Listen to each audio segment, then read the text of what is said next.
¿Qué tal? Buenos días, espero que hayan amanecido bastante bien y con muchas ganas de aprender, ¿no?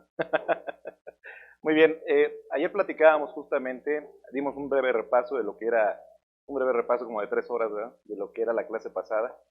Platicábamos ayer con respecto a la importancia que tiene el poder interpretar todo lo que son los datos de la citometría hemática, que es el parteaguas para que nosotros podamos sospechar de algo. Ahora, la otra situación es asociarlo a cierto grupo de patologías. Parece mentira que un papel pueda decir más que simples números o simples letras. Dentro de la interpretación, justamente, pues eso es lo que va haciendo al analista. Porque recordemos que el analista, pues es aquella persona capaz de interpretar y poder orientar hacia un probable diagnóstico. No se trata nada más de obtener los números, ya sabemos que en todos lados está esa situación, ya no se quiere hacer muchas cosas, también lo comentamos ayer, pero bueno, ahorita lo que vamos a tratar de entender justamente son las anemias microcíticas hipocrómicas.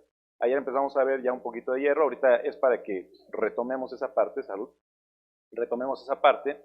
Y bueno, ya sabemos que las anemias microcíticas hipocrómicas se clasifican así cuando los índices eritrocitarios están disminuidos, ¿ok?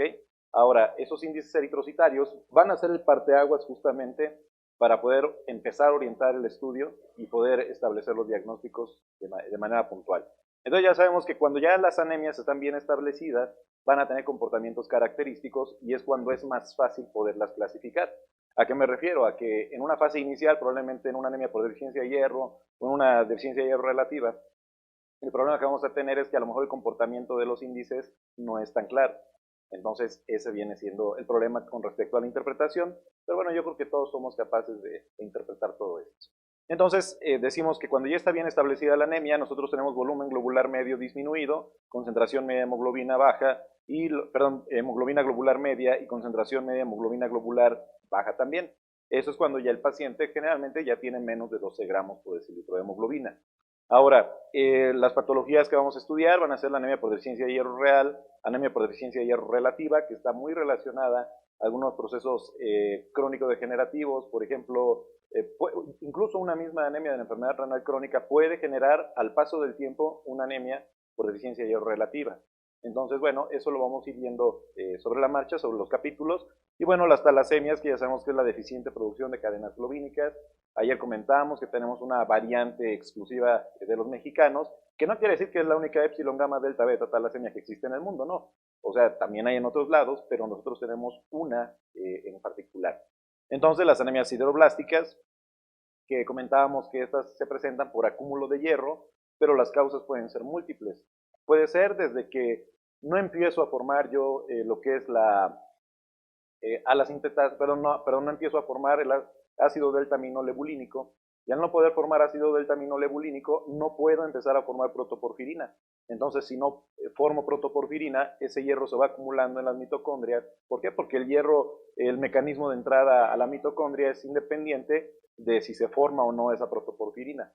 Entonces, también sabemos que hay varios elementos que se encuentran dentro de estas células, dentro de estas mitocondrias, precisamente, y en las mitocondrias, pues obviamente cualquier transportador que llegue a faltar o alguna proteína que nos ayude a incrustar lo que es el hierro al grupo, a lo que es la protoporfirina, perdón, pues obviamente nos va a generar anemia sideroblástica.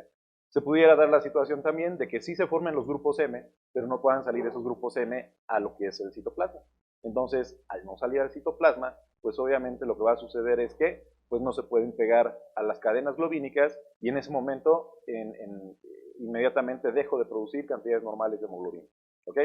Entonces sí, de repente hay varios elementos que intervienen en esto y es interesante estudiarlos, aunque claro, no los vamos a ver así como que a super profundidad, porque finalmente el tiempo que corresponde al diplomado no permite todo eso, no lo permite.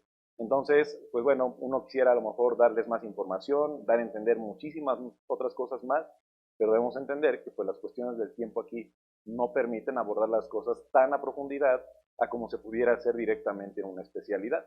Entonces, justamente por eso, vamos a tratar de que quede lo más claro, vamos a hablar de lo más importante, a sabiendas de que aparte de eso que vamos a ver, hay otras cosas más que influyen justamente para lo que es el establecer los diagnósticos o en su defecto el poder entender las patologías de este tipo. Yo creo que una de las más sencillas de entender sería la anemia por deficiencia de hierro. Hay muchas anemias que son fáciles de diagnosticar, fáciles de entender. Hay algunas que cuestan un poquito más. ¿Por qué? Porque cada vez salen más defectos a nivel molecular, que eso puede generar obviamente que baje la posibilidad de entenderlo de una manera tan sencilla.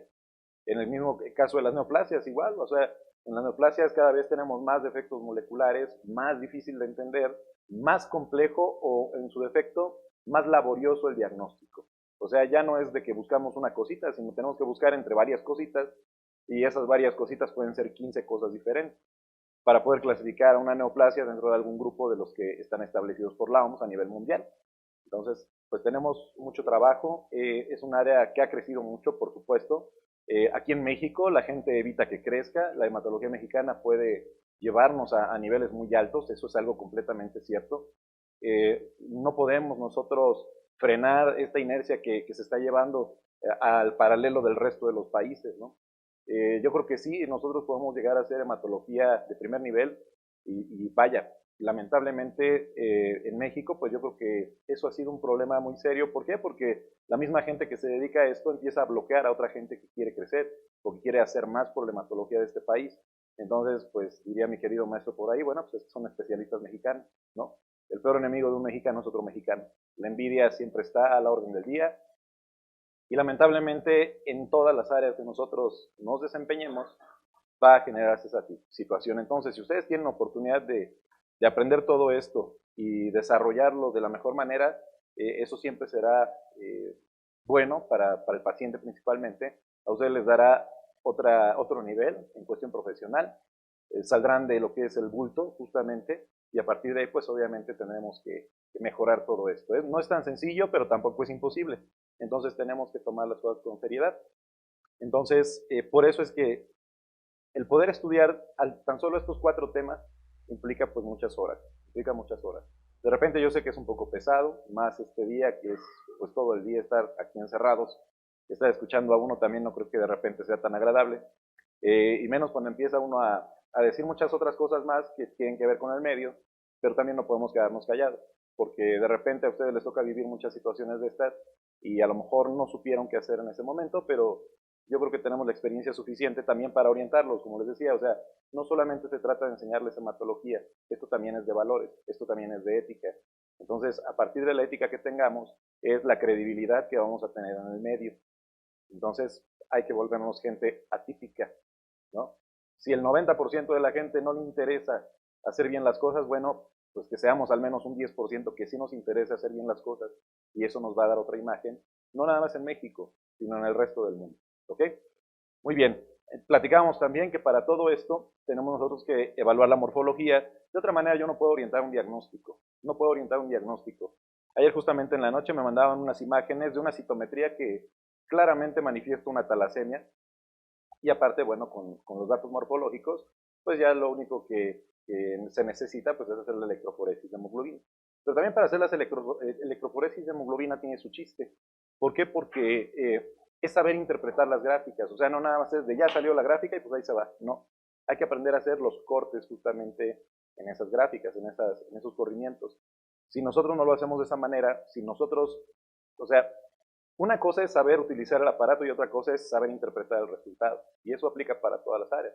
Entonces, las electroforesis de hemoglobina, si no se interpretan bien, pues obviamente vamos a reportar cosas que no corresponden justamente a la patología del paciente. Ahí es donde vamos a tener problemas muy serios también. Entonces, por eso es que muchos pacientes están subdiagnosticados. Los diagnostican como una cosa, ¿por qué? Porque hicieron mala interpretación dentro del laboratorio. Y entonces, a partir de ahí, pues obviamente el médico va a tomar decisiones.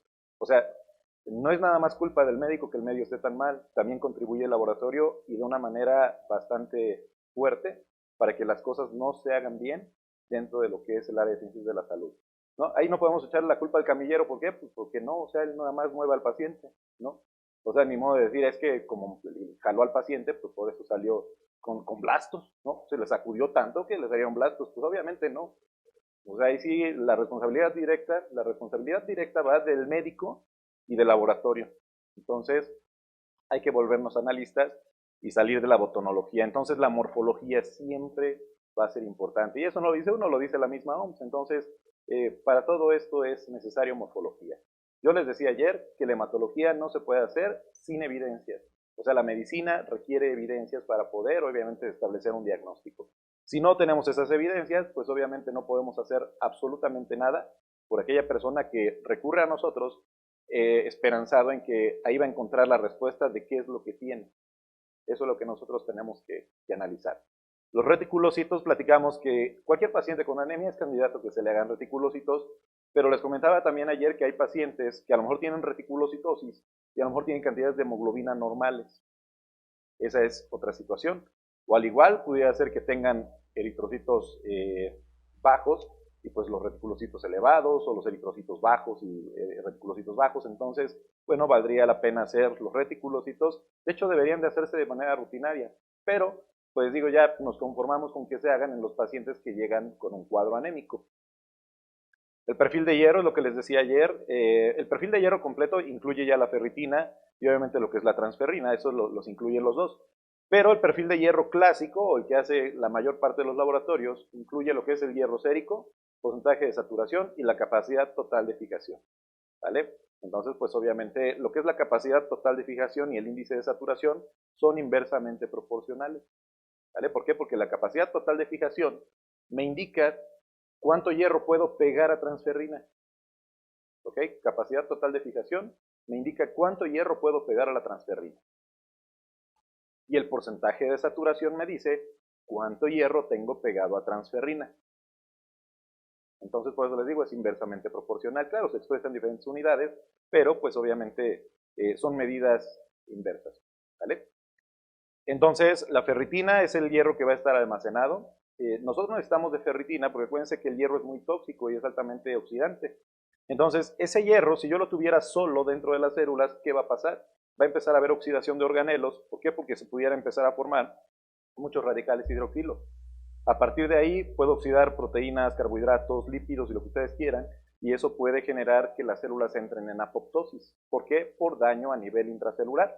Entonces, por eso nosotros tenemos una proteína que lo que hace es aislar el hierro. ¿Para qué? Para que no genere oxidación de organelos, no genere daño intracelular y las células no entren en apoptosis. ¿Ok? Entonces, la transferrina se encarga de transportar el hierro desde el lugar donde se absorbe hasta el lugar donde se va a utilizar. Para eso nosotros tenemos la transferrina. La tinción de Pearls nos va a servir para evidenciar aquel hierro que no pertenece a hemoglobina.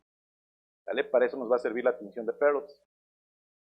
Ahora, con respecto a la tinción de Pearls, una cosa es tener hierro que no está formando hemoglobina y otra cosa es tener hierro que esté formando grupos M. Acuérdense que los grupos M son una parte de la hemoglobina. Eso es una cosa aparte. ¿Cuándo no puedo evidenciarlo? Cuando está pegado a lo que son las cadenas globínicas. Pero si está en forma de grupo M, sí lo puedo evidenciar con la tinción de Pearls, o en su defecto, si el hierro está solito, sí lo puedo evidenciar con la tinción de Pearls. Por eso se llama hierro noémico, o sea, que no forma hemoglobina, que no está formando parte de la hemoglobina. Pero sí puede estar como grupo M o puede estar como hierro en las crestas mitocondriales. La electroforesis de hemoglobina, platicábamos que sirve para muchas cosas, por supuesto. Puede ser, en el caso de las anemias microcíticas hipocrómicas, para lo que nos sirve es para poder diferenciar algunos tipos de talasemias. No todos se pueden diagnosticar con una electroforesis. Pudiera ser, a lo mejor, en anemias normocíticas normocrómicas, que yo encuentre bandas adicionales, por ejemplo, la de hemoglobina S, paciente que tiene hemoglobina Lepor, hemoglobinopatía SC, o sea, dependiendo las cantidades de cada uno de los tipos de hemoglobina con respecto a las normales A, A2 y fetal, podemos establecer diagnósticos. Si cambia alguna de ellas, pues obviamente vamos a poder establecer los diagnósticos, pero en el caso de lo que son las hemoglobinopatías, si yo tengo hemoglobina S y el paciente es heterocigoto, voy a tener 4 bandas en mi corrimiento. Por ejemplo, vamos a tener hemoglobina A2, hemoglobina S, hemoglobina fetal y hemoglobina A. ¿Ok? Entonces, dependerá justamente de la interpretación, eso lo vamos a ver prácticamente en la tarde, de cómo vamos clasificando justamente las patologías en base al corrimiento electroforético, que en realidad no tiene mayor ciencia hacer la interpretación de todo esto. Claro, lo que tenemos que hacer pues es estudiarlo para poder obviamente aportar los datos relevantes y poder establecer el diagnóstico en todos estos pacientes que lo requieren. Aquí está el micrófono.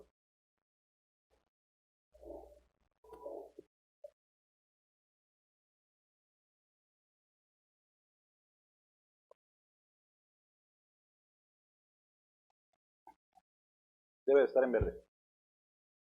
Los estudios nada más para los adultos, pero para los niños. No, también todo esto aplica para todas las edades. O sea, es para todas las edades. Entonces ¿cómo? Amniocentesis, algo así.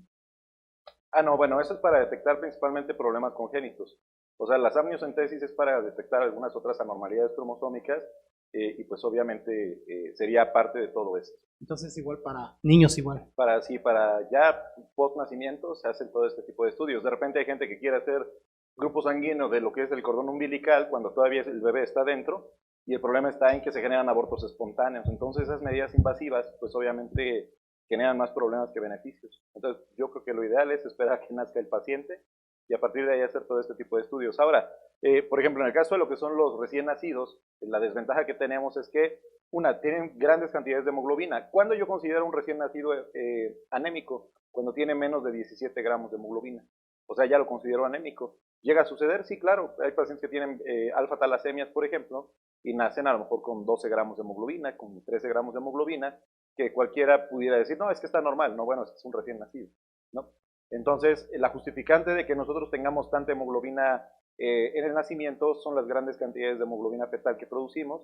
¿Por qué? Porque nosotros nacemos con un 60-70% de hemoglobina fetal. Entonces, como es una hemoglobina que capta bien el oxígeno, pero lo libera parcialmente, por eso necesitamos más hemoglobina fetal. ¿Por qué? Porque todavía está hasta cierto punto limitada la producción de hemoglobina A, y bueno, obviamente la hemoglobina A2 nunca se produce en tan grandes cantidades. Entonces, bueno, de eso dependerá, y pues bueno, obviamente hay que aprender a interpretar los valores en recién nacidos y en el caso de lo que son los niños. ¿Para qué? Para que obviamente podamos más o menos orientar el diagnóstico. Para la siguiente clase les voy a platicar una anécdota de un paciente recién nacido con hemoglobina S. Entonces de repente haces la inducción, bueno, se los platico una vez, ya estoy aquí. Se le hace la inducción a los drepanocitos y resulta ser que había poquitos drepanocitos, o sea, no había muchos. Entonces al momento en que le hacemos la electroforesis de hemoglobina, pues obviamente tenía, pues en su mayor parte, hemoglobina fetal. Y en el caso de la hemoglobina A, había muy poquita y había hemoglobina S también. Entonces, ahí la interpretación es la que te lleva al diagnóstico. ¿Ok? Entonces, no es tan clara la electroforesis en el recién nacido. ¿Por qué? Porque lo que abunda es la hemoglobina fetal. Entonces ahí, si tú ves que hay una pequeña banda de hemoglobina A y otra banda de hemoglobina S, tú sabes que el paciente es heterocigoto. Pero ahora, si solamente tienes fetal, hemoglobina S y A2, entonces el paciente es homocigoto. Entonces sí, de repente la interpretación es un poquito compleja en los recién nacidos, pero sí se puede hacer sin ningún problema. Entonces sí, pero todo este tipo de estudios sirven justamente para todas las edades, ¿vale? Ya que no sea post-mortem, porque ya no sirve. Muy bien. Entonces platicábamos también que, bueno, pues nosotros seríamos considerados como los hombres de hojalata, ¿verdad? Con las grandes cantidades de hierro que tenemos en el organismo, pues justamente nos llevan pues a catalogarnos más o menos de esa manera. Recordemos que el hierro es uno de los minerales más abundantes y por ejemplo hay algunas personas que dicen que probablemente el núcleo de la Tierra puede estar compuesta como por un 80% de hierro. ¿Ok? Las capas superficiales pueden tener un 40-50%, o sea, las que están más externas, pues tienen un 40-50%, y pues en realidad es uno de los metales más abundantes en la Tierra, y de hecho pocos planetas tienen cantidades equivalentes de hierro con respecto a la Tierra.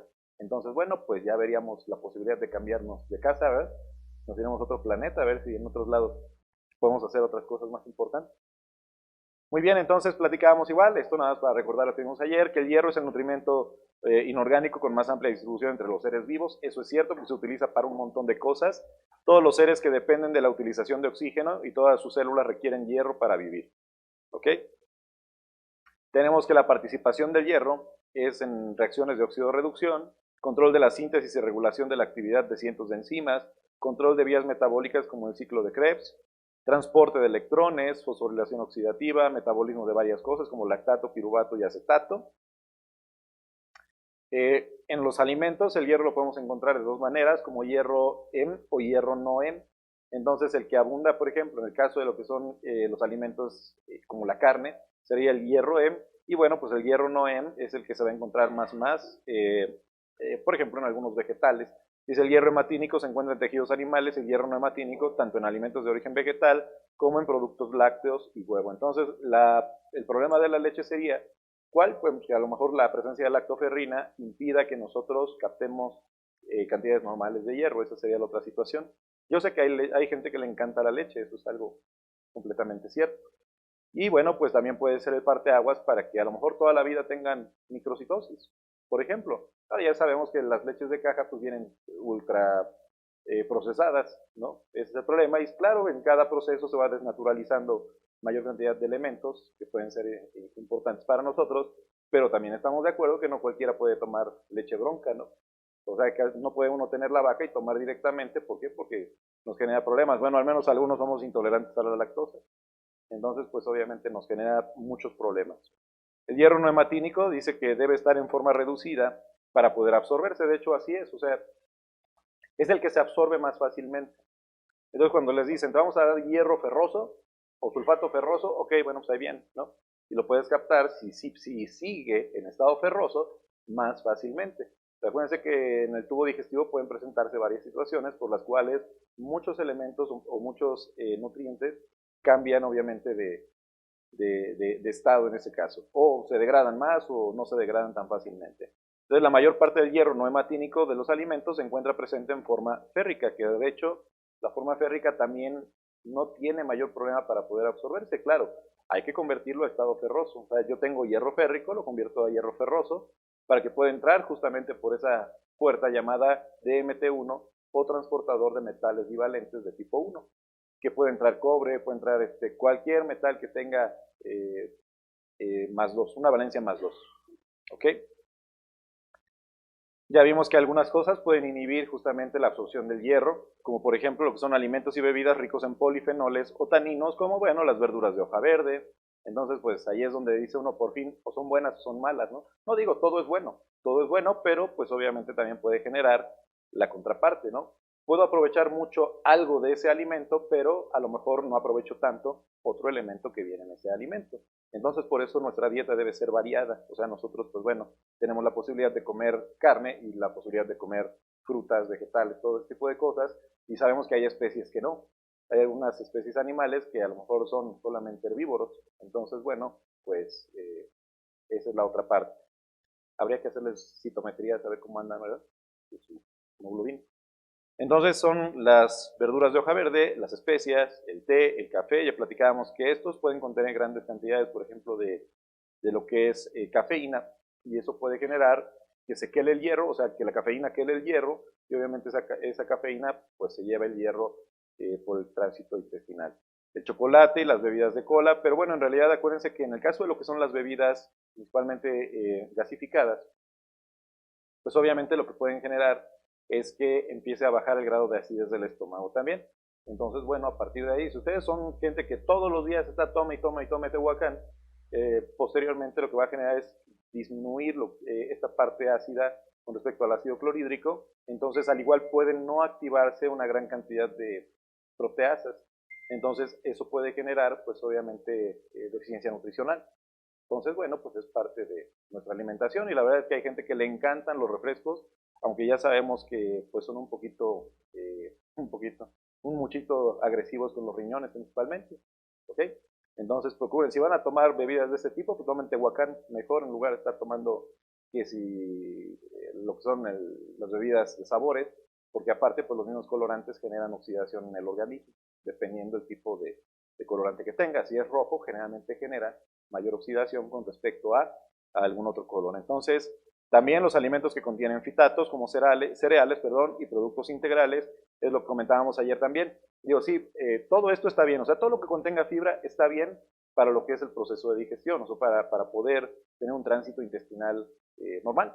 ¿Cuál es el problema? El problema está en que, por ejemplo, yo voy a ser honesto con ustedes, yo, por ejemplo, me sirvo cereal y a lo mejor me sirvo 3 platos de cereal, pero no es todos los días, es una ventaja. Si fuera todos los días, pues ahorita a saber cómo andaría uno. Entonces, obviamente, todo eso genera que empecemos a perder hierro de una manera, pues, tan común, ¿no? Vamos a manejarlo así. ¿Por qué? Porque a final de cuentas, pues, ¿cuánta población o qué porcentaje de la población consume todos estos productos y a lo mejor todos los días? ¿Cuánta gente tomamos café todos los días? ¿Cuánta gente toma té todos los días? ¿Okay? Dice, no, es que yo no tomo café porque no me deja dormir. Pues sí, pero el té también puede tener cafeína y puede no dejarte dormir. Depende qué tipo de té estés consumiendo. Entonces, pues obviamente los productos integrales generan con mayor facilidad esa pérdida de hierro. Ahora, hay gente que los derivados del trigo le generan, pues obviamente, diarreas y a partir de ahí mala absorción y bueno, puede tener también deficiencia nutricional múltiple, no solamente pérdida de hierro, sino deficiencia nutricional múltiple, eso es algo muy cierto. Por eso todo tiene que ser con medida, por eso tenemos que ir variando la alimentación al paso de los días. Algunas cosas que pueden absorber la absorción del hierro, que pueden favorecer la absorción del hierro, el ácido ascórbico. ¿Por qué? Porque bueno, estoy asegurando tener un ambiente ácido en el estómago para poder activar algunas proteasas y a partir de ahí pues obviamente empiezo a romper algunos enlaces que me llevan a liberar grupos M, por ejemplo, o a liberar el hierro más fácilmente y bueno, así va a ser una manera más efectiva de poderlo absorber. La vitamina A, los carotenos, las carnes, bueno, las carnes, en el caso de las carnes es porque promueven mayor cantidad de ácido clorhídrico y aparte pues son ricas en hierro justamente las carnes. ¿Por qué? Porque lo que estamos comiendo en realidad pues es músculo y en el músculo tenemos una gran cantidad de hierro también que está pegado justamente a lo que es la mioglobina. ¿Okay? ¿Le pasan el micrófono, por favor?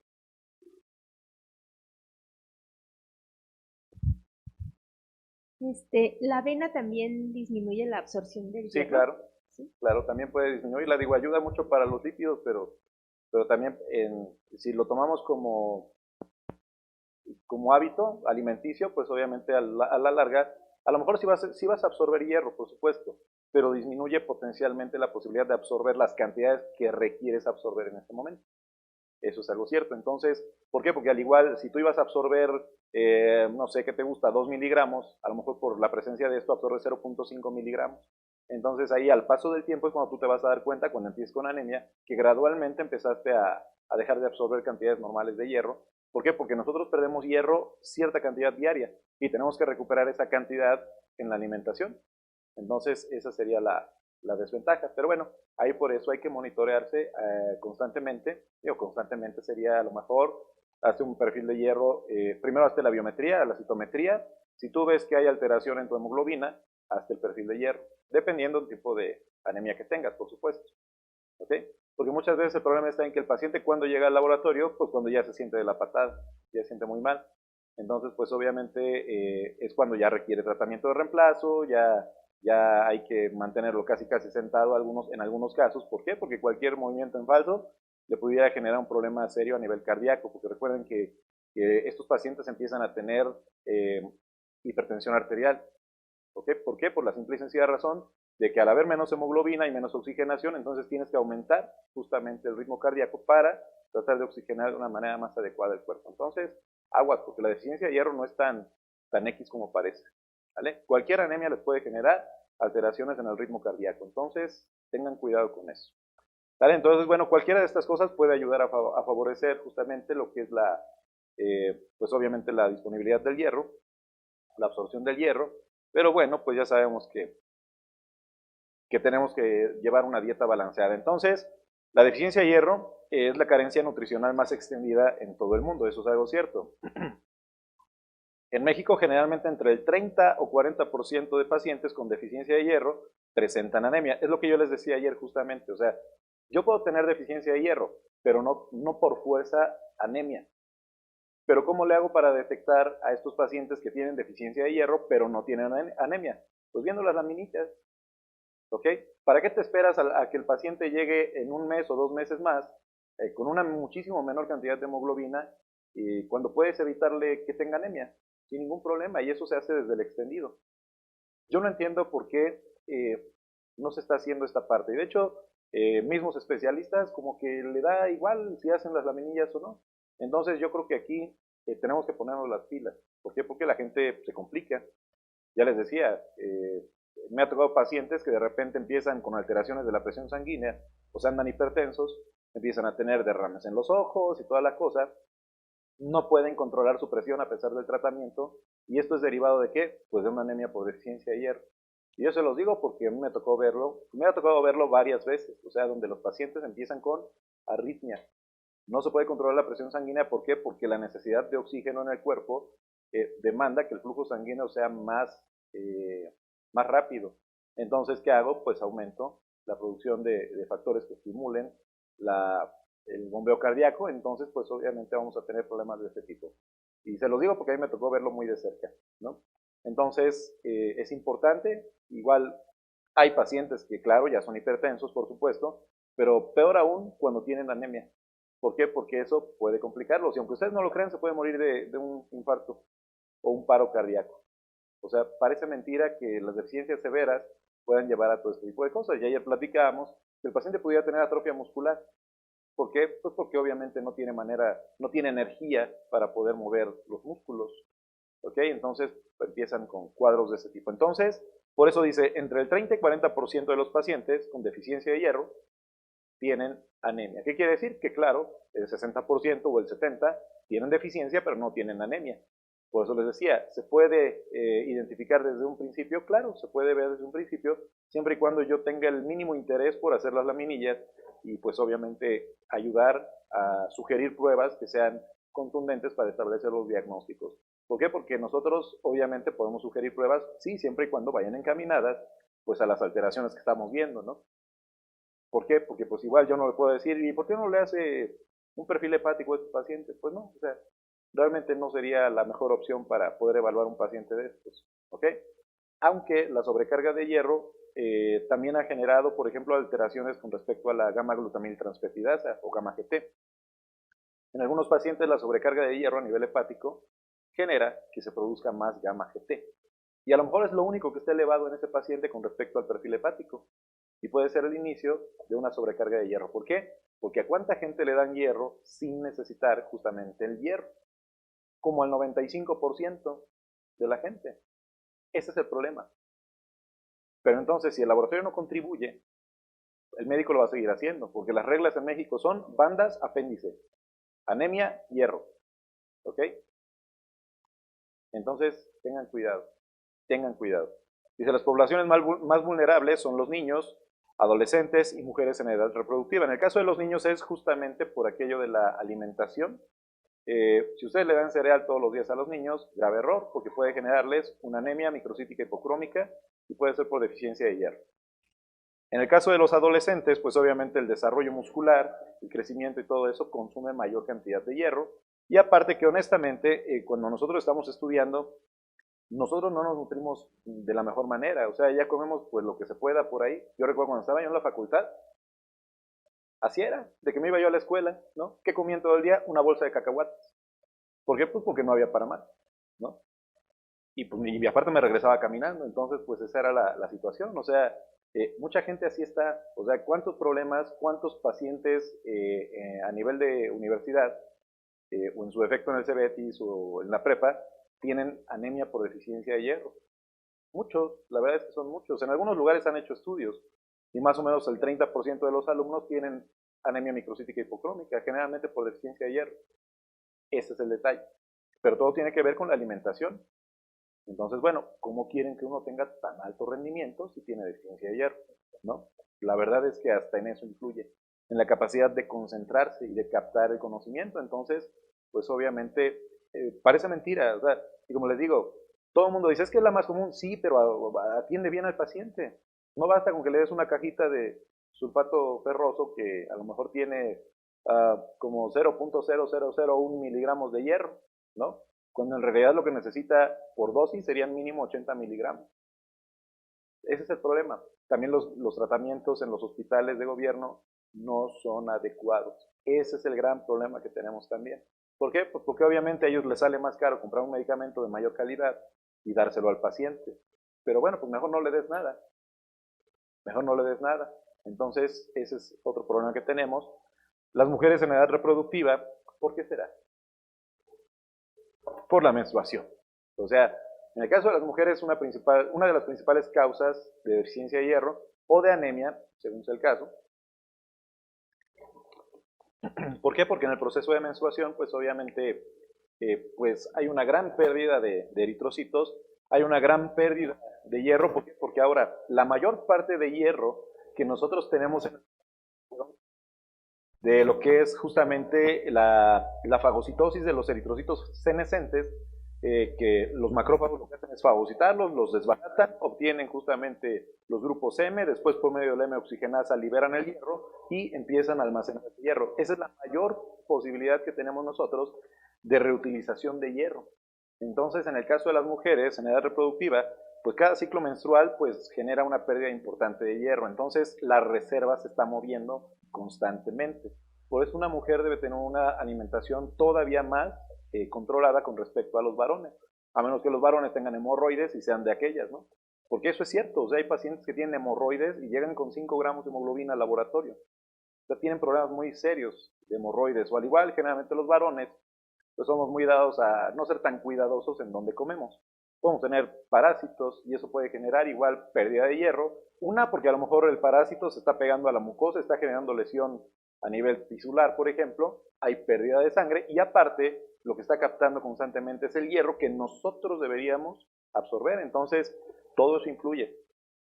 Todo eso influye. Entonces, pues obviamente cada caso es diferente. Cada caso es diferente. Una de mis pacientes, por ejemplo, le quitaron parte del duodeno y el duodeno es en la principal zona de absorción con respecto al hierro. Entonces, pues obviamente si le quitas una parte del duodeno, que es más o menos la mitad, ¿qué va a pasar? Pues deja de absorber las cantidades normales de hierro. Entonces, ¿qué tienes que hacer? Darle un tratamiento de reemplazo para que, pues obviamente, lo más que se pueda, que se absorba. Y sí, efectivamente han funcionado los tratamientos sin ningún problema. Hay medicamentos muy buenos ya para lo que es los pacientes con anemia por deficiencia de hierro. Y por qué no, incluso hay algunas ampolletas, aunque las ampolletas son muy caras para lo que en realidad están haciendo. O sea, ahí lo que tú estás haciendo es meter el hierro a la circulación, pero debemos estar conscientes de que nosotros no tenemos una mucosa que nos proteja el endotelio. Entonces, si ese hierro empieza a precipitarse en los vasos sanguíneos, ¿cuál va a ser el problema? Que puede generar necrosis de vaso sanguíneo y a partir de ahí un proceso de coagulación intravascular. Por eso no es tan adecuado hacer este tipo de procedimientos. Lo más conveniente es el hierro tomado, vía oral, por supuesto. El hierro vía oral es la mejor opción que tenemos para tratar pacientes con anemia por deficiencia de hierro. Porque las mismas inyecciones, ese hierro que yo estoy inyectando en las pompas del paciente, se va a quedar alojado ahí en el tejido. ¿Por qué? Porque al final de cuentas va a ser a lo mejor muy poco lo que puede captarse en espacios intersticiales con respecto a la transferrina que se encuentre por ahí. Ahora, ese hierro tiene que estar en estado férrico para poder pegarse a la transferrina. Entonces, ¿qué va a pasar? Que de repente uno tiene pompas de dálmata, ¿no? ¿Por qué? Pues todas pintas, ¿no? Zonas prietas, zonas claras, ¿no? Entonces, ese es el problema. No son tratamientos tan efectivos, entonces lo que podemos hacer es mejor hierro tomado. Pero es que tengo gastritis, pues con mayor razón tómeselo ahorita, está aprovechando su gastritis, lo absorbe y se le controla posteriormente al tratamiento lo que es la hipersecreción gástrica, porque eso es lo que hemos hecho con varios. Tienen hipersecreción gástrica, le decimos tómese el hierro y después de cierto tiempo puede tomar omeprazol, pero pues no va a ser de cajón, o sea, tiene que ser durante un periodo nada más. Entonces, bueno, hay cosas interesantes en todo esto. Parece mentira que incluso dar un tratamiento puede ser tan, a veces complicado, a veces no. Pero necesita ciertos criterios, necesita cierta lógica para poder llevarse a cabo. Porque si, por ejemplo, yo le administro a un paciente omeprazol antes de administrarle el hierro, ¿qué va a pasar? Pues lo que estoy haciendo es bloquear la bomba de protones.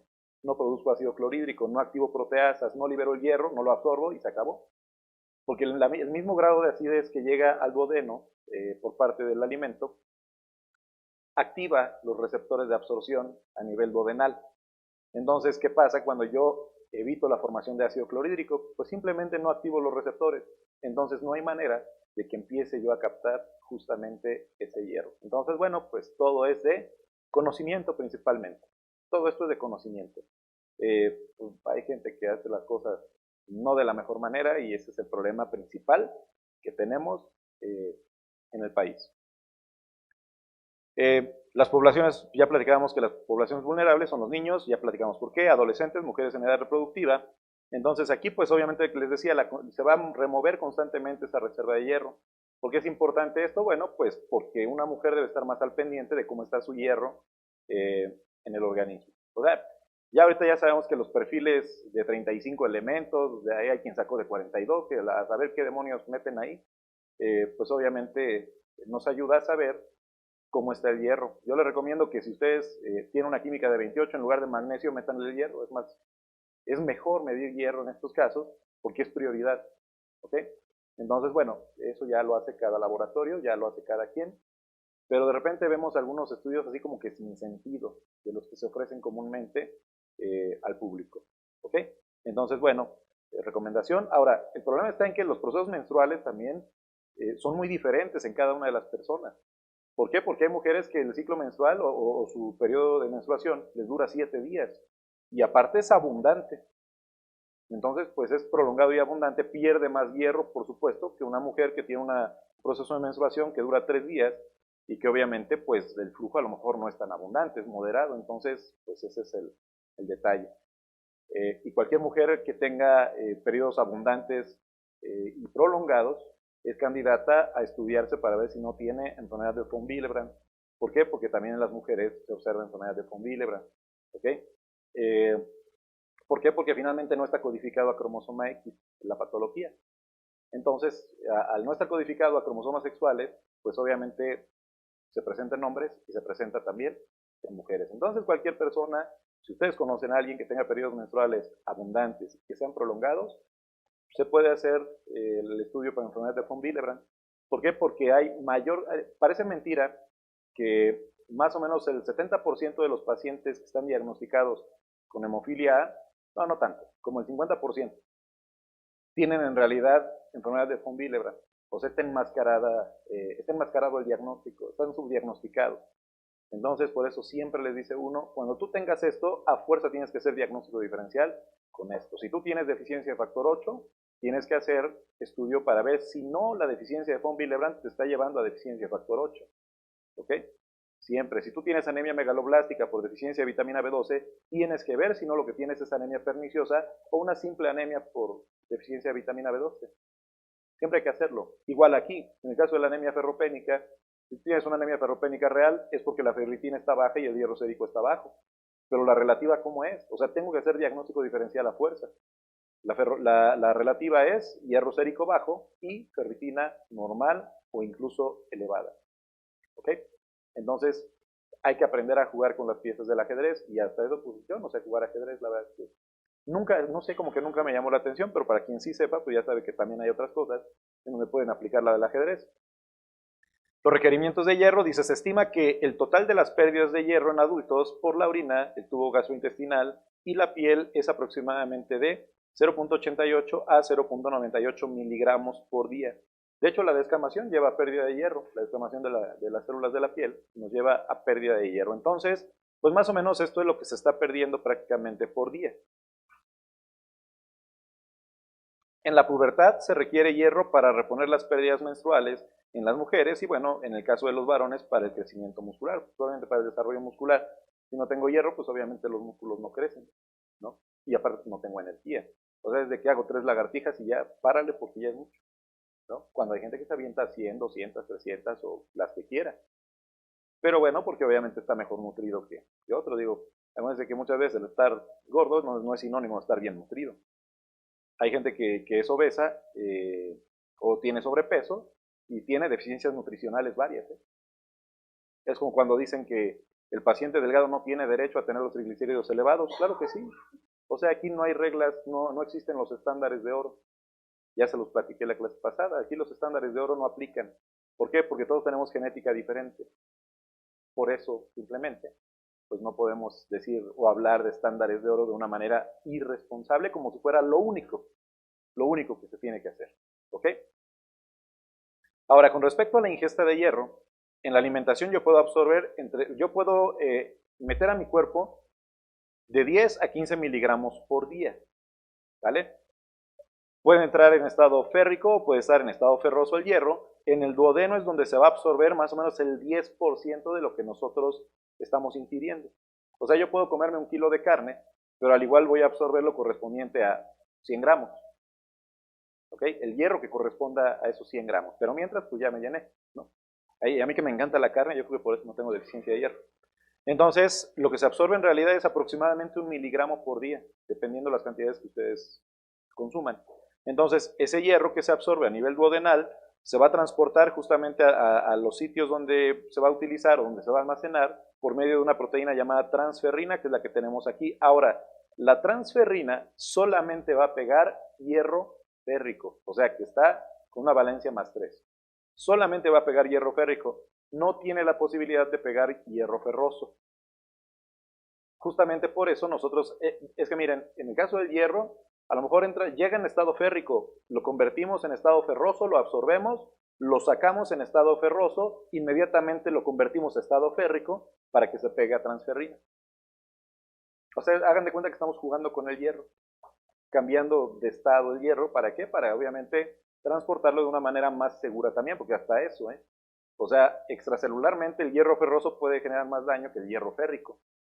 Intracelularmente el hierro férrico puede generar más problemas que el hierro ferroso. Y hay proteínas que lo pueden transportar dentro de las células. Hay una proteína llamada LIP, y esa proteína LIP lo que hace es ayudar a mover el hierro e incluso dirigirlo hacia lo que son las mitoferrinas para que ingrese a las mitocondrias.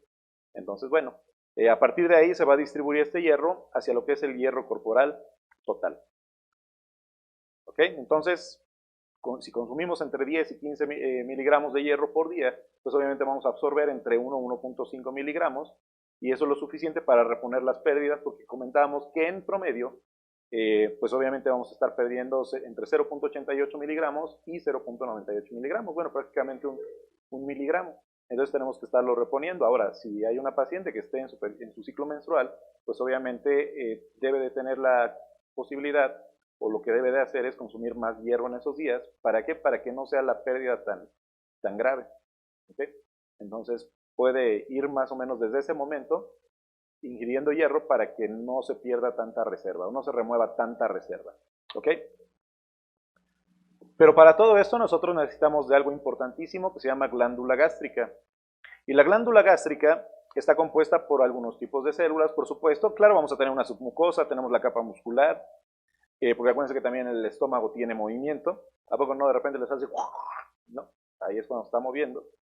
En ese momento también está secretando mayor cantidad de ácido clorhídrico. Entonces, en la glándula gástrica nosotros tenemos células epiteliales secretoras de moco, que lo que hacen, por difícil que parezca de creer, es secretar mucina para evitar la precipitación de metales principalmente, o de sales en el estómago, en el epitelio, y generar a lo mejor una oxidación o algún daño tisular.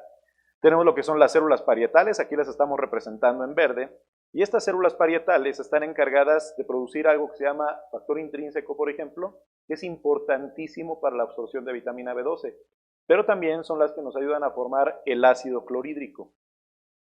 ¿Por qué necesito ácido clorhídrico? Ah, bueno, porque hay otras células que se llaman células principales, aquí representadas en azul, que esas células principales lo que van a hacer es secretar algo llamado proteasa. ¿Vale? Entonces esas proteasas lo que van a hacer es activarse por medio del ácido clorhídrico, y lo que van a empezar a hacer es romper enlaces en los alimentos o en todo lo que entra al estómago. ¿Para qué? Para obtener justamente los nutrientes. Eso es lo que van a hacer estas proteasas. Entonces, bueno, justamente por algo tenemos cada tipo de células. Entonces tenemos las células parietales, las células principales, las células epiteliales, secretoras de moco, y a partir de ahí, pues obviamente vamos a formar esto que se ve aquí en amarillito, que sería prácticamente la mucina y el ácido clorhídrico también. Entonces las proteasas lo que hacen es liberar el grupo M de las cadenas globínicas, hablando estrictamente de lo que es la parte de anemia por deficiencia de hierro, que quede claro, no nada más hacen eso, hacen otras cosas, pero bueno, aquí lo que hacen es liberar el grupo M de las cadenas globínicas. ¿Por qué? Porque a lo mejor lo que entra es, a lo mejor mioglobina. Entonces, al momento en que yo rompo el enlace de las cadenas globínicas y lo que es el grupo M, lo que voy a hacer es liberar ese grupo M y lo dejo solito. ¿Hay posibilidad de absorberlo? Sí, sí hay posibilidad de absorber los grupos M como tal a nivel duodenal por una proteína llamada HCP1 o acarreador de grupos M. Entonces, la mucina lo que hace es quelar débilmente el hierro y evita que se precipite, pero no solamente el hierro. O sea, varios metales, pero aquí estamos hablando directamente de lo que es el hierro. El ácido clorhídrico va a activar justamente lo que son las proteasas para que se pueda obtener todos los nutrientes a partir de ello. Bueno, podemos empezar a a romper esos enlaces y que se vayan absorbiendo a lo largo del tubo digestivo. En el caso de las células, la glándula gástrica, tenemos las células parietales. Entonces, estas células parietales tienen una bomba de protones, ¿ok? Y tienen un canal de cloruros, pero para que estas células parietales se activen, requiere de 3 elementos importantes también.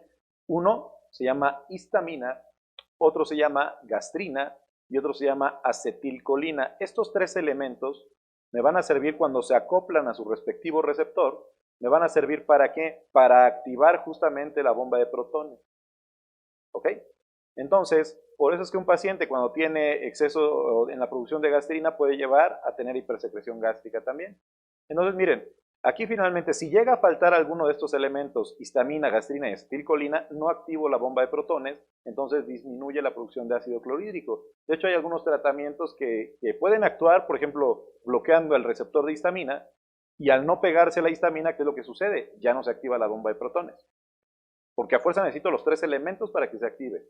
Hay otros tratamientos que lo que hacen es bloquear a la bomba de protones directamente. O sea, tiene la histamina, la gastrina y la acetilcolina.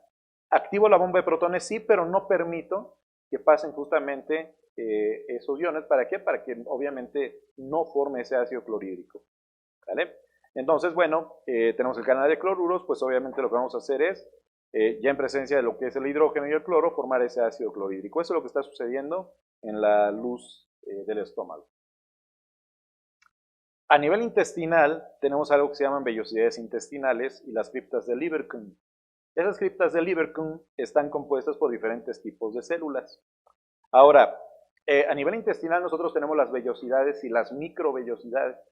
Yo recuerdo que nos decía el doctor Carrillo justamente que si nosotros nos podemos a medir la superficie que tiene el intestino delgado y lo comparamos con la Ciudad de México, es muchísimo más grande la superficie que tiene el intestino delgado a la que tiene la Ciudad de México. ¿Por qué? Porque una cosa son las vellosidades y la otra cosa son las microvellosidades.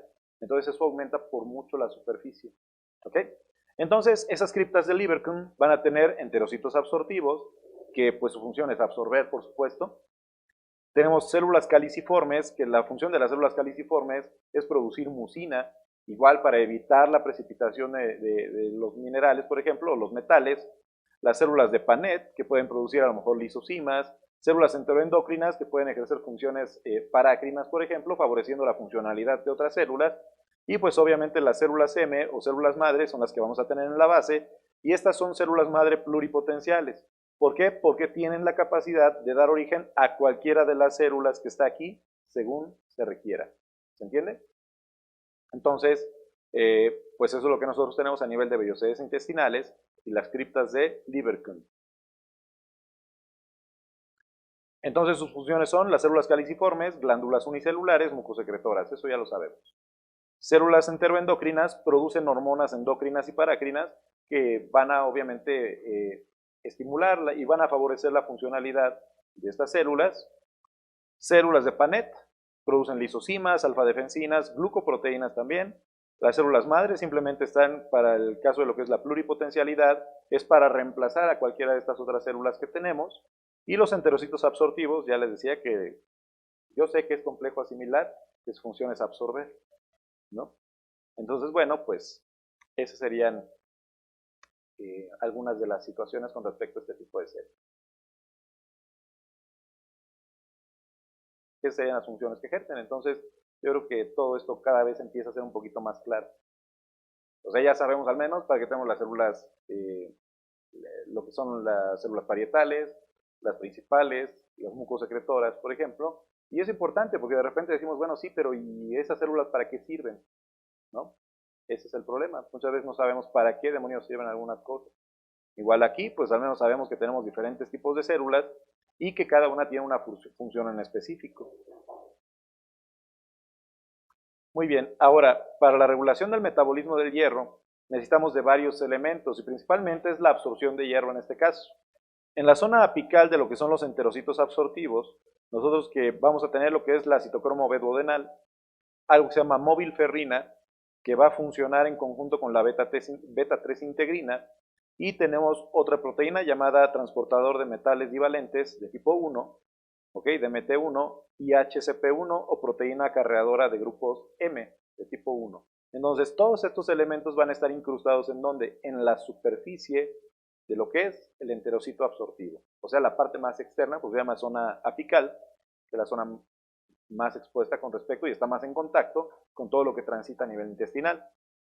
En el caso de lo que es el enterocito, en la parte interna del enterocito absortivo, vamos a tener M-oxigenasa, que lo que hace es romper enlaces. Por ejemplo, lo que puede hacer es romper, si yo capto grupos M, yo puedo romper el anillo de protoporfirina por medio de lo que es la M-oxigenasa y a partir de ahí obtengo biliverdina y posteriormente vamos a obtener bilirrubina y tiene que conjugarse en el hígado.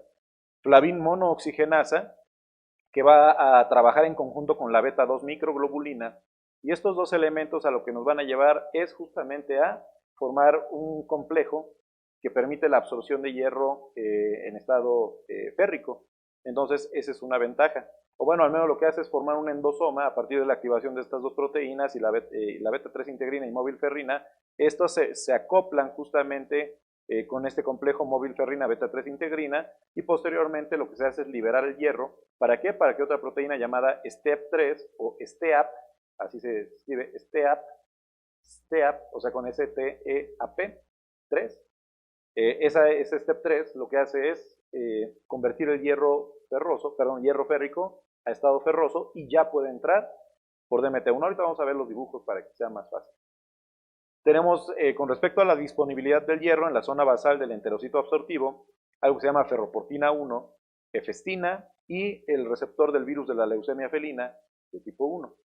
Eso significa FLBSR1, receptor del virus de la leucemia felina.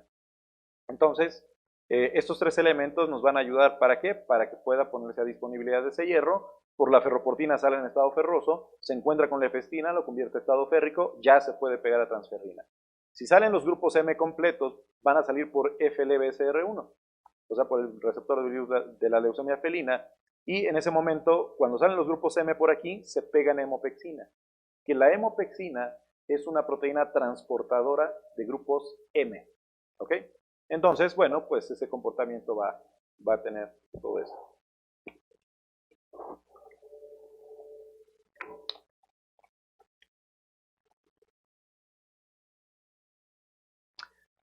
Con respecto a la distribución del hierro, pues nosotros tenemos dos proteínas importantes, la transferrina, que les decía que solamente pega hierro férrico, no pega hierro ferroso.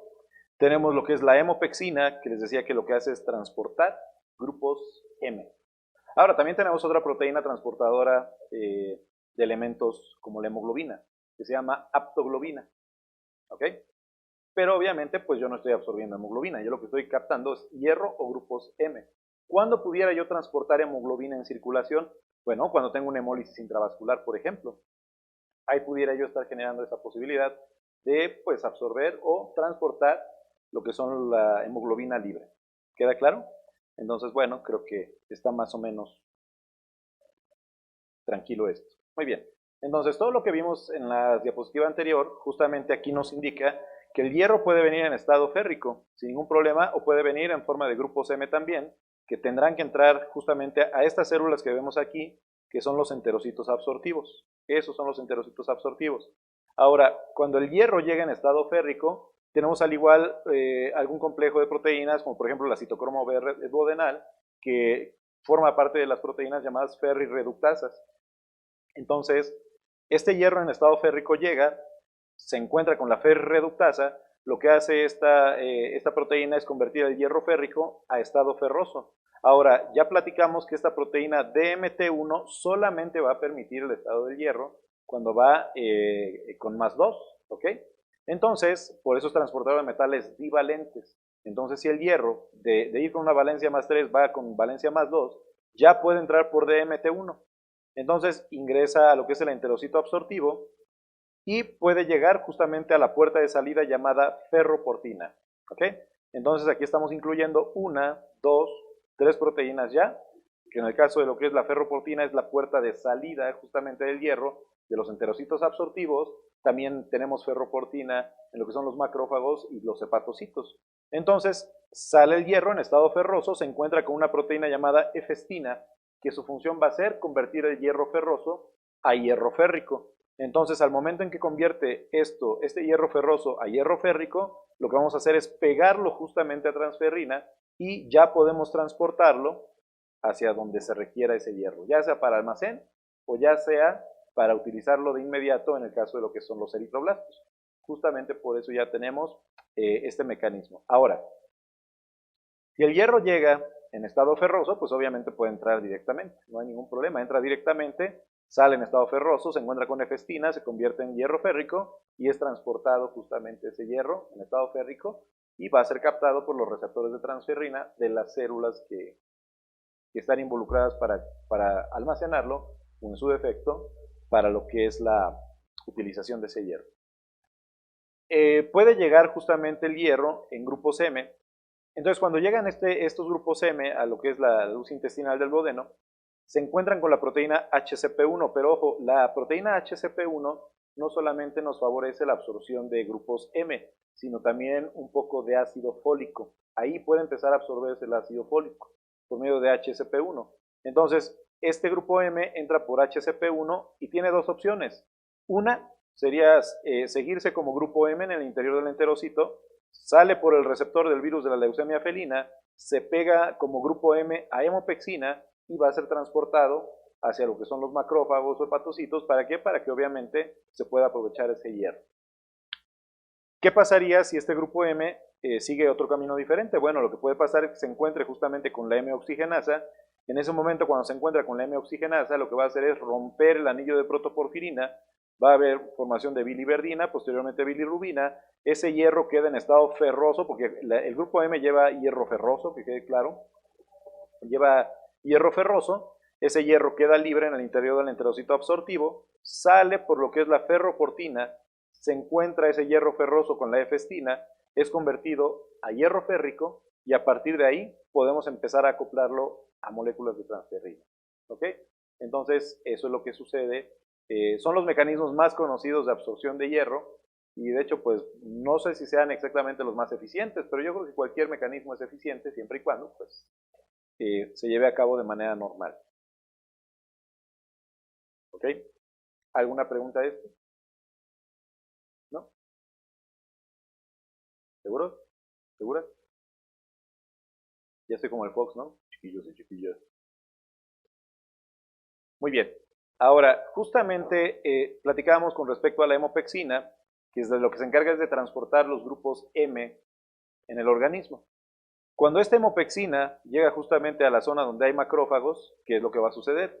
Libera justamente el grupo M y también el macrófago tiene esta proteína cargadora del M de tipo 1 o de grupos M de tipo 1, HCP1, ingresa justamente por ahí y en el citoplasma de lo que es el macrófago se va a encontrar con M-oxigenasa también. Esta M-oxigenasa lo que hace es romper el anillo de protoporfirina de forma biliverdina, posteriormente va a haber formación de bilirrubina, pero el hierro lo voy a poner ya sea a disponibilidad o lo voy a llevar a almacenar en una proteína llamada ferritina. ¿Queda claro? Entonces, si yo almaceno ese hierro dentro del macrófago, a fuerza tengo que generar síntesis de ferritina. ¿Para qué? Para que obviamente no me vaya a generar daño de organelos en esta célula y no entre en apoptosis de este macrófago. ¿Ok? Porque ya platicábamos que el hierro puede generar radicales hidroxilo y eso va a generar oxidación de lípidos, proteínas, carbohidratos y lo que a ustedes se les pegue su regalada gana. Entonces, obviamente, lo tengo que almacenar así, lo estoy aislando prácticamente del resto de los organelos. Y si no, bueno, si lo pongo a disponibilidad, aquí es un poquito diferente. ¿Por qué? Porque, claro, sale por la misma ferroportina, claro, no es la misma del enterocito, no se la presta. Cada célula forma sus propias proteínas. Entonces, ese hierro ferroso sale por la ferroportina, pero aquí en lugar de encontrarse con efestina, se encuentra con ceruloplasmina. Y la ceruloplasmina lo que va a hacer es justamente convertir el hierro ferroso a hierro férrico. ¿Para qué? Para que obviamente sea captado justamente por la transferrina y a partir de esto lo que vamos a obtener es un transporte adecuado de transferrina. ¿Vale? De hecho, por ejemplo, evitando la primera parte de este dibujo, si yo tengo un macrófago con ferritina y es necesario formar hemoglobina, ¿por qué? Porque está rodeado de eritroblastos, por ejemplo. Este hierro empieza a poner a disponibilidad del hierro, sale del macrófago, se encuentra con ceruloplasmina, se pega a transferrina y así es como lo va a captar la célula que necesita el hierro. ¿ok? O sea, no es de que el hierro se va solito a la célula, no. ¿Por qué? Porque para empezar, lo que son los eritroblastos no tienen receptores para hierro directamente, o sea, no tienen esa posibilidad, pero sí tienen receptores para transferrina diférrica, ¿ok? Porque esa es otra. La transferrina, cuando tiene dos moléculas de hierro, se llama transferrina diférrica y es la única que puede ser captada justamente por ¿quién? Por las células, en este caso los eritroblastos, o por los receptores de transferrina que encontramos justamente en macrófagos, hepatocitos, en lo que son eritroblastos también. Ahora, solamente la va a captar en forma de transferrina diférrica. Si esa transferrina lleva solamente un átomo de hierro, olvídense que va a ser captado por los receptores. Hay esa posibilidad. Ahora, la transferrina solita, eso se llama apotransferrina. O sea, apotransferrina es la transferrina solita, sin hierro. La que tiene un átomo de hierro se llama transferrina monoférrica y la transferrina diférrica es la que sí va a ser captada por los receptores de transferrina y pues obviamente esta transferrina diférrica pues va, de hecho se va a reciclar esa transferrina. ¿Okay? Lo que se hace es que se capta por el receptor, se genera un endosoma, se libera el hierro y ya posteriormente los receptores de transferrina y la transferrina salen nuevamente a la circulación. ¿Okay? Entonces, bueno, pues sería esa la otra parte justamente a partir de lo que es la presencia de hemopexina. Esa hemopexina lleva los grupos M a donde puede ser almacenado el hierro o puede ser puesto a disponibilidad y a partir de ahí tenemos otros elementos que intervienen. ¿Por qué? Porque aquí esta célula ya no tiene efestina, tiene ceruloplasmina, hay ceruloplasmina fuera de la célula y hace la misma chamba, por decirlo de otra manera, que hace la efestina. ¿Queda claro? Entonces, bueno, pues creo que son mecanismos ya muy conocidos. De repente en el internet van a encontrar algunos esquemas que no están bien. No están bien, digo, a nosotros mismos nos ha tocado corregir algunas cosas con respecto a algunos esquemas, algunos dibujos que hacemos. Entonces, bueno, aquí la ventaja es que si nos percatamos de los errores, hay la posibilidad de modificarlo. Esa sería una ventaja. Pero hay muchos artículos donde tienen muchas cosas de manera rara y que no corresponden justamente a lo que dice la misma bibliografía. Entonces, nada más para que tengan cuidado. Aquí tenemos otro mecanismo de absorción de hierro, pero aquí, bueno, es captado el hierro en estado férrico. Aquí yo no lo estoy convirtiendo en estado ferroso desde un inicio.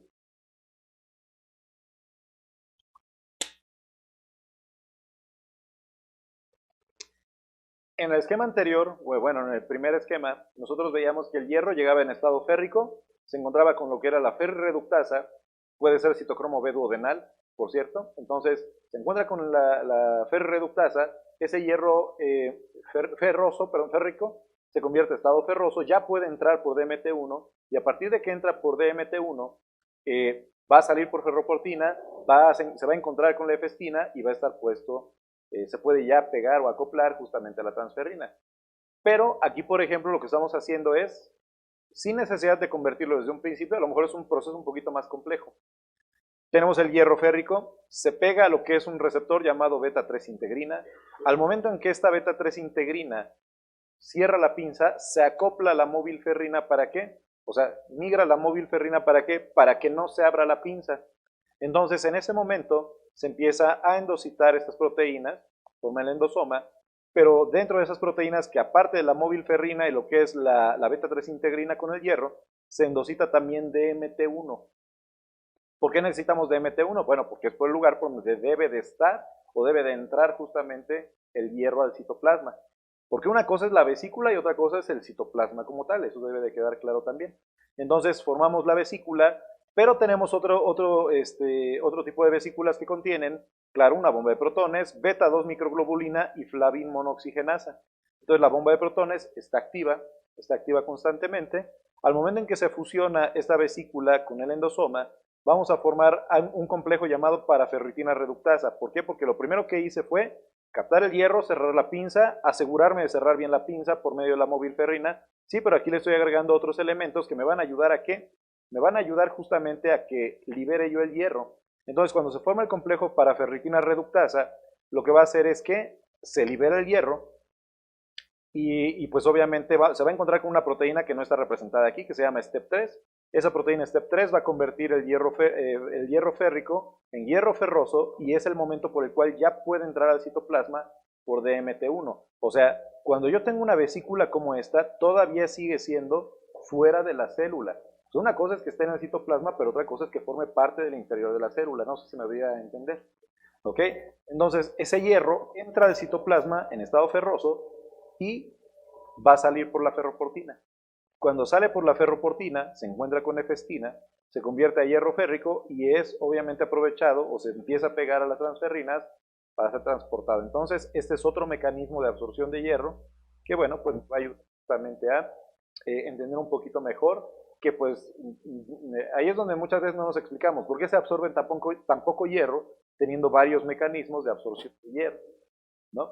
Ahí es donde nos generaría un poquito de conflicto. Entonces, captamos el hierro férrico, se cierra la pinza, se pega la móvil ferrina para que no se vaya a abrir de manera inespecífica, se forma un endosoma, tenemos el ADMT1 también aquí, se pega otra vesícula que contiene flavin monoxigenasa, beta-2 microglobulina, una bomba de protones. A partir de ahí formamos este complejo para ferritina reductasa. Posteriormente a esto, y en medio ácido, se va a abrir la pinza, este hierro férrico que teníamos aquí, se va a encontrar con una proteína llamada STEAP3, y ese STEAP3 va a convertir en estado ferroso, sale, ingresa hacia el citoplasma, sale por medio de la ferroportina, se encuentra con efestina, y ya puede estar directamente para pegar esta transferrina. ¿Ok? Entonces, bueno, son mecanismos que ya se conocen. Aquí esto tendría que modificarlo. Espero tener un ratito por ahí para modificarlo. ¿Por qué? Porque aquí falta justamente la presencia de STEAP3 en esta zona. Me refiero a la vesícula, en la parte de la membrana de la vesícula, para que se convierta justamente este hierro férrico. Este debería ser rojo, se debería tener aquí la STEP3, convertirlo a azul, y a partir de que esté azul ya puede salir o puede ingresar al citoplasma. ¿Ok? Entonces, bueno, son mecanismos que realmente podemos tener. Bueno, con respecto a lo que es el hierro, ¿sí? ¿Me regreso? Sí, por favor, ¿dónde está el macrófago? Mi pregunta es sobre la hemopexina. Sí. Ese supongamos que está en el vaso, ¿dónde la encontramos? ¿Cómo es que se une a la hemopexina? O sea, bueno, ¿dónde está? Bueno, lo que pasa es que la hemopexina va a estar en los espacios intersticiales, ¿ok? Esa va a estar en circulación, en el plasma y todo eso. Ahora, al momento en que pasa el grupo M y sale por el otro lado del enterocito absortivo, por la base del enterocito absortivo, es cuando se va a encontrar con la hemopexina. Entonces esta hemopexina va a entrar igual, puede estar en circulación sanguínea y justamente puede llegar a las zonas donde se encuentren macrófagos. O sea, nosotros sabemos que tenemos macrófagos por todos lados, sí, pero por ejemplo, en donde tenemos los macrófagos que pueden servirnos más para poner a disponibilidad del hierro que se capta, serían médula ósea, por ejemplo, en el hígado, y entonces son las células que prácticamente nos van a ayudar un poquito más con respecto a lo que es la parte hematológica. Digo, a nivel muscular también necesitamos ese hierro para formar lo que es la mioglobina. Entonces, pero sí, o sea, esa hemopexina va a estar en circulación, va a estar en la circulación al momento en que capta los grupos M, y lo que va a hacer es liberar ya cuando se encuentra con los macrófagos el grupo M para que pueda ingresar al citoplasma de esta célula. Pero los macrófagos están situados, o sea, ¿eso más bien sucede en el vaso, donde están los macrófagos? Bueno, hay macrófagos también en el vaso, pero ahorita les voy a explicar qué es lo que sucede con los macrófagos esplénicos. ¿Ok? Eso es otro mecanismo. Porque aquí lo que estamos viendo es absorción y transporte solamente. Ahorita vamos a ver qué es lo que sucede con los macrófagos del vaso. ¿Ok? Que finalmente lo que van a hacer es fagocitar el eritrocito, fusionan vesículas lisosomales, degradan al eritrocito, se liberan los grupos M y es justamente más o menos un proceso parecido a este. ¿Ok? Pero eso sucede ya en los macrófagos que están en el vaso, los esplénicos. ¿Okay? Esto puede suceder en cualquier parte del cuerpo. Esto puede estar sucediendo en cualquier parte del cuerpo, primordialmente en donde, médula ósea y en el caso del hígado, que es donde nosotros captamos y obviamente el hierro se almacena en mayor cantidad ahí. ¿Okay? Entonces sí, ahorita vamos a ver esa parte. Muy bien, ahora, platicábamos que si nosotros consumimos entre 10 y 20 miligramos por día con respecto al hierro, se va a absorber a nivel de duodeno en el intestino delgado, y bueno, el hierro no absorbido se va a eliminar por vía fecal sin ningún problema, Pero bueno, cuando ingresa al organismo, que es entre 1 y 2 miligramos por día, va a ser transportado ¿por quién? Por la transferrina. Vamos a formar algo que se llame hemosiderina, vamos a formar también algo que se llama ferritina, y bueno, los depósitos de hierro a nivel de hígado y macrófagos corresponden más o menos a 1500 miligramos.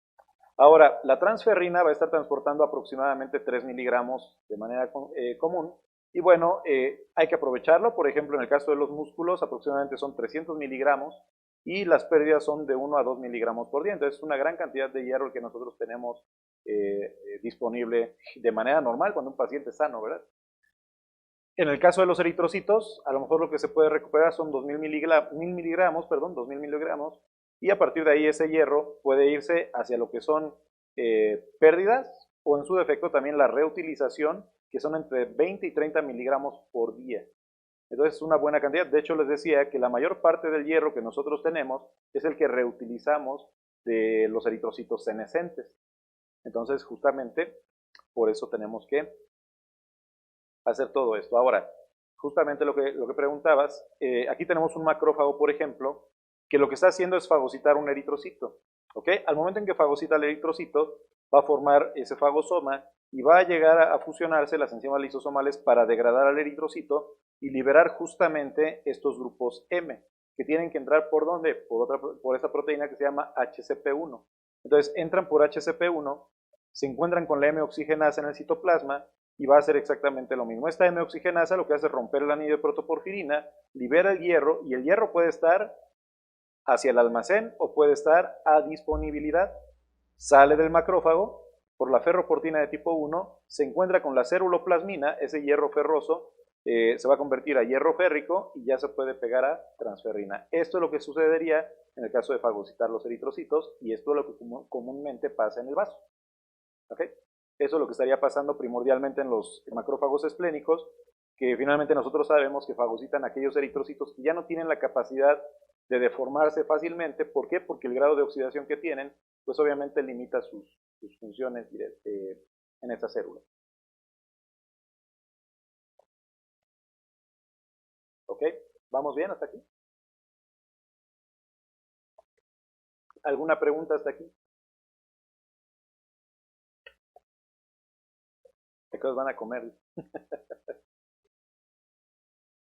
¿No hay preguntas? ¿En serio? Bueno, espero. Muy bien, entonces platicamos. Si nos damos cuenta, hay diferentes mecanismos para, uno, la absorción de hierro, otro para la reutilización del hierro. Finalmente, este mecanismo que tenemos aquí para lo que nos sirve es para reutilizar justamente ese hierro. ¿Por qué? Bueno, por la simple y sencilla razón de que pues no todo es pérdida en el cuerpo, o sea, no todo es así. Estos eritrocitos fagocitados, pues finalmente la intención ¿cuál es? Reutilizar el hierro. Todo lo demás se degrada y se pone a disponibilidad por difusión. Algunos elementos van a servirnos para formar otras cosas, y bueno, aquí lo que nos importa en este caso pues sería el almacenamiento del hierro, o en su defecto lo que es la disponibilidad del hierro. ¿Para qué? Para que llegue a las células que requieren justamente ese hierro para pues obviamente formar hemoglobina en cantidades normales, por ejemplo, o en su defecto tener un funcionamiento normal con respecto a los diferentes tipos de enzimas que puedan llegar a tener. ¿Por qué? Porque bueno, pues el hierro es importantísimo para todos, para muchos procesos bioquímicos, y bueno, pues en realidad una deficiencia de hierro genera más problemas que beneficios. ¿Queda claro? Los eritrocitos no entran en apoptosis, no. Son fagocitados y son destruidos. ¿Vale? Muy bien, ahora el hierro corporal total corresponde en un 65-70% a lo que es la hemoglobina, la ferritina y hemosiderina 25 a 30%, la mioglobina un 5% aproximadamente, las enzimas 0.5% y la transferrina a 0.1%. Así es como más o menos tenemos distribuido el hierro en el organismo. Entonces, bueno, pues yo creo que es interesante. ¿Por qué? Porque uno pensaría que a lo mejor con respecto a la mioglobina necesitaríamos más. Ahí la ventaja ¿cuál es? Que sí, claro, el músculo o las células del músculo pueden captar oxígeno, sí, pero la ventaja es que tenemos a los eritrocitos que se encuentran en la circulación sanguínea, que están repartiendo el oxígeno en los tejidos. Entonces, bueno, pues justamente por eso, a lo mejor no es tanta la cantidad de de hierro que tenemos a nivel muscular. Pero bueno, pues obviamente una deficiencia genera alteraciones a nivel muscular, entonces yo creo que es importante manejar toda esta parte. Las reservas de hierro, tanto en hombres como en mujeres, claro, en el caso de los varones la reserva de hierro es de 1 a 1.2 gramos de manera normal. En el caso de las mujeres la reserva es de 0.5 a 0.7 gramos. ¿Y por qué la reserva en mujeres es menor con respecto a la de los varones? Por los ciclos menstruales, justamente por eso. ¿Ok? Ahora, las mujeres generalmente se estresan más. Y al estresarse más, a lo mejor generan cuadros de hipersecreción gástrica. Y al generar cuadros de hipersecreción gástrica, empiezan a generar inflamación a nivel de microvellosidades. Y al generar inflamación de microvellosidades, pues obviamente pueden generar no absorción de nutrientes y aparte diarreas por hipersecreción gástrica. Hay mucha gente que todo el tiempo tiene diarrea y es por gastritis, o sea, por tener mayor cantidad de ácido clorhídrico de lo normal. Eso es algo cierto. Entonces, bueno, ahí es lo que debemos de atacar. Por eso siempre les digo a los alumnos, si ustedes tienen gastritis, atiéndansela, porque si no les va a generar problemas serios. O sea, lo de menos es tener deficiencia de hierro.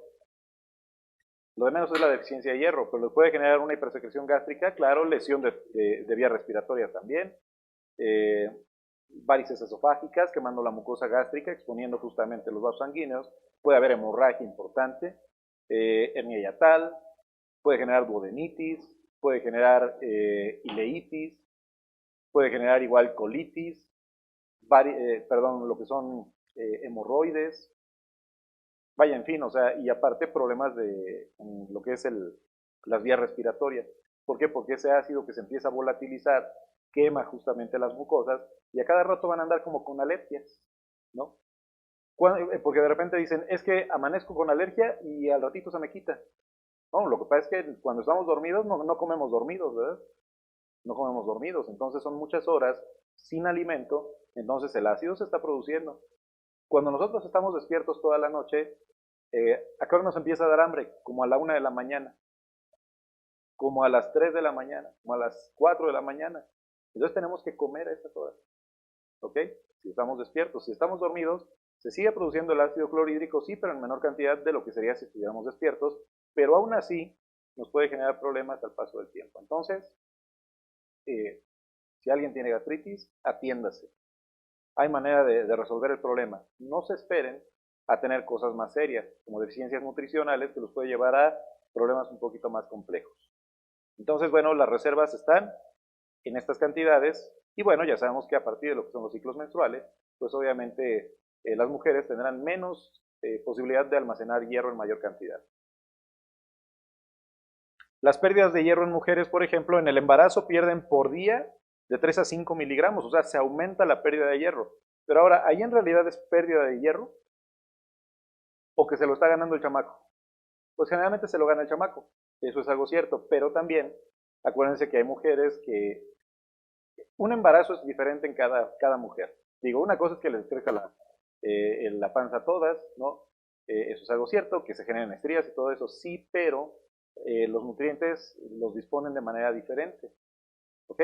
Entonces, pues obviamente en el embarazo, una es el consumo por parte del bebé para formar su propia hemoglobina y utilizar ese hierro para todo lo que necesita utilizarlo dentro del vientre materno, o sea, desde la formación de enzimas, desde la formación de algunas proteínas que tienen núcleos de azufre y hierro, vaya, para todo lo necesita este bebé.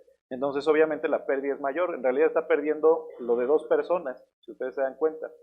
Ahora, en el caso de las mujeres también, si empiezan a tener problemas de hipersecreción gástrica que también se dan, o de repente alguna hemorragia por ahí, puede también haber pérdida en mayor grado de hierro. La descamación de epitelios, tanto para hombres como para mujeres, nos hace perder 1 miligramo al día aproximadamente. Y en el caso de la menstruación, se están perdiendo entre 1 y 2 miligramos por día. Uno pensaría que es muchísimo más. Bueno, es que esto va a depender justamente del tipo de menstruación que tenga la paciente. Si es abundante y prolongada, tengan por seguros que van a perder mayor cantidad de hierro estas pacientes. Ahora, esto es para una persona con un periodo menstrual normal. Esa es la diferencia. Entonces, justamente las pérdidas en el caso de las mujeres son así. Ahora, con respecto a la ingesta de hierro, una mujer embarazada debe de consumir al menos entre 30 y 50 miligramos por día de hierro. ¿Para qué? Para absorber ese 10% que necesitamos para recuperar las pérdidas. Un varón adulto necesita consumir de 10 a 15 miligramos por día para recuperar ese ese miligramo o 1.5 miligramos que pierde por día. Una mujer adulta requiere entre 10 y 20 miligramos por día, pues obviamente por aquello de los ciclos menstruales. ¿Ok? Entonces, para estar más o menos en condiciones adecuadas.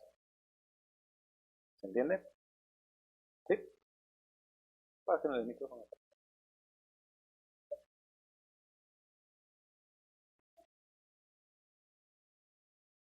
¿La única manera de almacenamiento del fierro es en los macrófagos? En macrófagos y hepatocitos, por ejemplo, sí. De hecho, también se puede almacenar un poco en los enterocitos absortivos, pero eso ya es en condiciones patológicas. Generalmente el almacenamiento del hierro está mediado por macrófagos y hepatocitos. Ahora, muchas células pueden meter hierro a sus mitocondrias. ¿Para qué? Para formar justamente varios tipos de enzimas que van a funcionar a partir de la presencia de hierro. ¿Ok? O sea, pero para almacén, macrófagos y hepatocitos principalmente son las que van a estar ahí. ¿Okay? ¿Y hay alguna señal para que de la ferritina puedan liberarse? O sea, al estar en modo como de almacenamiento, por decirlo así. Ok, bueno, puede haber algunos elementos que te pueden a lo mejor estimular a las células para que eviten la liberación de hierro, y al igual en el caso de lo que es la liberación de hierro, generalmente está mediado por algunos elementos llamados receptores de transferrina. ¿Por qué? Porque, por ejemplo, cuando tú empiezas a captar mucho hierro, pues obviamente se activan los receptores. Si tú activas solamente los de tipo 1, serían más o menos cantidades normales de hierro que está llegando y muy pocos receptores de transferrina de tipo 2.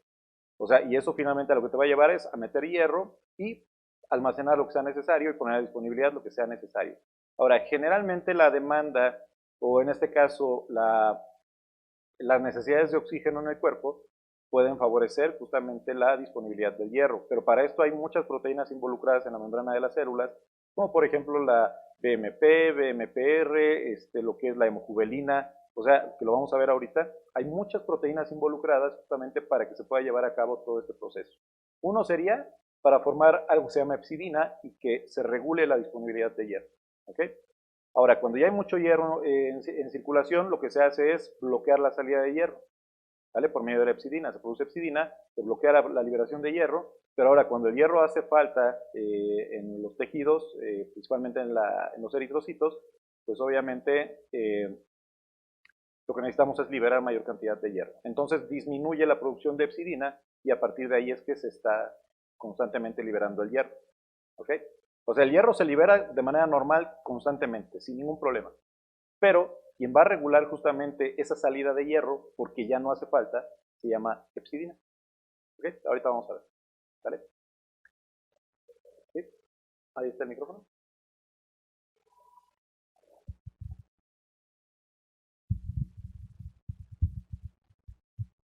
Y en los pacientes con insuficiencia renal es común que tengan también deficiencia de hierro. Claro, los pacientes con enfermedad renal crónica tienen dos posibilidades. Uno, que se dañen tanto los riñones y empiece a haber una destrucción tisular importante y haya procesos de pérdida de sangre considerables.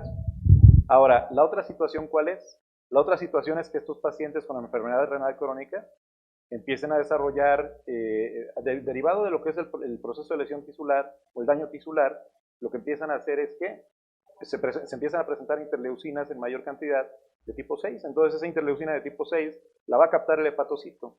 Y este hepatocito lo que va a hacer es sintetizar hepcidina.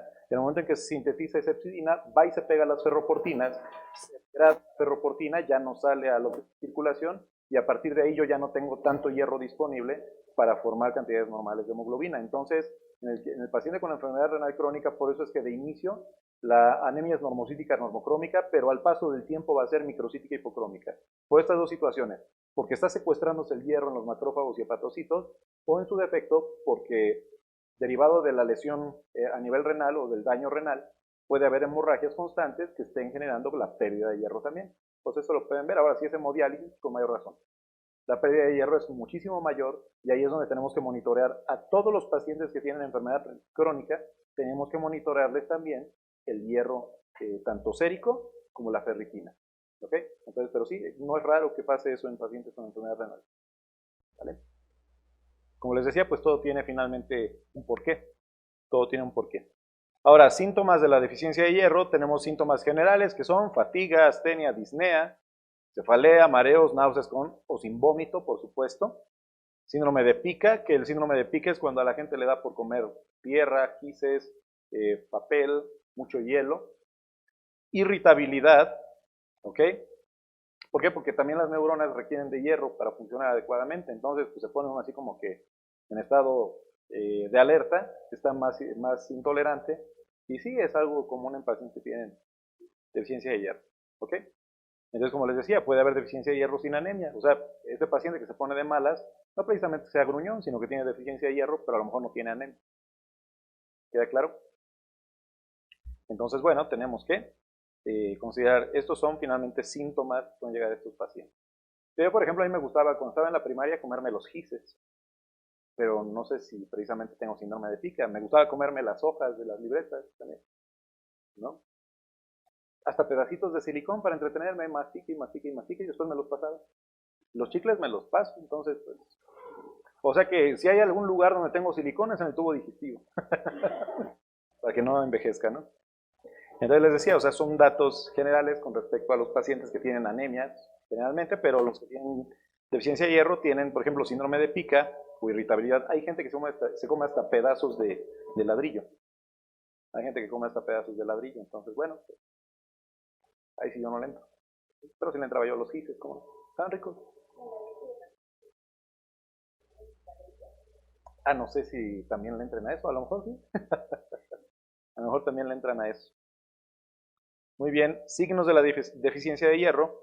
Taquicardia, lo que les decía hace rato justamente, puede haber hipertensión arterial y eso hay que cuidarlo porque los pacientes que tienen problemas de hipertensión pueden llegar a tener un problema serio, o sea, una enfermedad vascular cerebral y pues obviamente no van a quedar en condiciones muy adecuadas. O sea, lo de menos que tengan derrames en los ojos, pero puede haber complicaciones mayores todavía. Palidez mucocutánea, claro, pues generalmente ¿cómo evalúan un paciente? Le ven las conjuntivas, por ejemplo, cómo están los párpados por dentro, que abra la boca para ver qué tan pálida está su mucosa. Coiloniquia, que les decía que es cuando se ven como escarbadas las uñas justamente, empieza a haber mayor pérdida de células de las uñas y pues obviamente por eso se empiezan a hacer como cóncavas las uñas, empiezan a escarbar y de hecho son todas las de los dedos de las manos y de los pies. Eso se llama coiloniquia. Melena, ¿qué es melena? Y no me refiero a, claro, empieza a haber evacuaciones con sangre, ¿ok? Ese es el problema. Y generalmente la melena, o sea, las empezamos a ver de color negruzco, esas heces. ¿Por qué? Porque a lo mejor empieza a haber sangrado a nivel de tubo digestivo alto también. ¿Ok?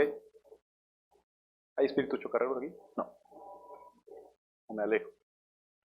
Entonces sí, vaya, empieza a haber este tipo de situaciones, como les decía. Por ejemplo, si este paciente, esto deriva de un problema de gastritis, pues obviamente es muy probable que esos pacientes se quemen la mucosa esofágica, y a partir de ahí se expongan los vasos sanguíneos y en cualquier momento este paciente empiece a tener hemorragia y pues obviamente las heces van a salir negruzcas. ¿Ok? Ahora, si ustedes están en tratamiento con hierro, también salen negras, ¿sale? Se les oxidan. Esteatorrea, que finalmente son evacuaciones con grasa, acuérdense. Pioderma gangrenoso, que puede generarse a partir de que, claro, puede empezar a haber muerte celular en algunas zonas, de hecho empiezan a verse como puntitos negros generalmente en estos pacientes. Entonces, bueno, empieza a haber cambios de ese tipo. ¿Ok? ¿Preguntas hasta aquí? ¿No? Ok. Separemos tantito.